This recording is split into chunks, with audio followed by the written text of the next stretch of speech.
இப்போ morning food வந்து avoid பண்ணுறது பிற்காலத்தில் என்ன மாதிரியான பிரச்சனைகளை ஏற்படுத்தும்?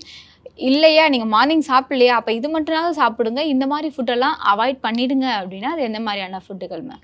இந்த மாதிரி மார்னிங் ஃபுட்டை ஸ்கிப் பண்ணுறது அப்படின்றது வந்து முற்றிலும் தவறான போக்கு அப்படின்னு தான் சொல்லணும். அதாவது நம்ம நைட் வந்துட்டு ஒரு 8 to 9க்குள்ளே சாப்பிட்றோம் அப்படின்னா, ஒரு லாங் பீரியட் ஒரு 10 ஹவர்ஸ் பக்கம் வந்து நம்மளோட வயிறு வந்து எம்டியாகவே இருக்குது, காலியாகவே இருக்குது. அப்போ என்ன ஆகும் அப்படின்னா, நேச்சுரலாகவே நம்ம ஸ்டொமக்கில் இருக்க HCl ஹைட்ரோக்ளோரிக் ஆசிட் வந்து நேச்சுரலாகவே நமக்கு அதிகமாக சுரந்துகிட்டே இருக்கும்.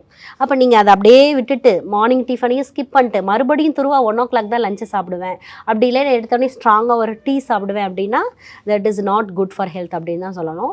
அதுக்கு பதில் என்ன பண்ணலாம், எனக்கு டிஃபன் சாப்பிட நேரமே இல்லை அப்படின்னு என்ன பண்ணலான்னா, ஸ்ப்ரவுட்ஸ் சாப்பிட்லாம். இல்லைன்னா வந்துட்டு எனக்கு இட்லி சாப்பிட பிடிக்கல, எனக்கு தோசை சாப்பிட பிடிக்கல அப்படின்னா, பெஸ்ட்டு வந்துட்டு ஒரு சத்து மாவு கஞ்சி ஒரு டம்ளர், அப்படி இல்லைன்னா கருப்பு உளுந்து கஞ்சி வந்து ஒரு டம்ளர், இது மாதிரி எடுத்துக்கிட்டிங்க அப்படின்னா பெண்களோட கர்ப்பப்பைக்கும் சரி உடலுக்கும் சரி வந்து ஒரு பெஸ்ட்டு டிஃபனாக இருக்கும். ஆயுர்வேதம் ஒரு பொக்கிஷம், நம் ஆயுள் நீட்டக்கும் அற்புதம்.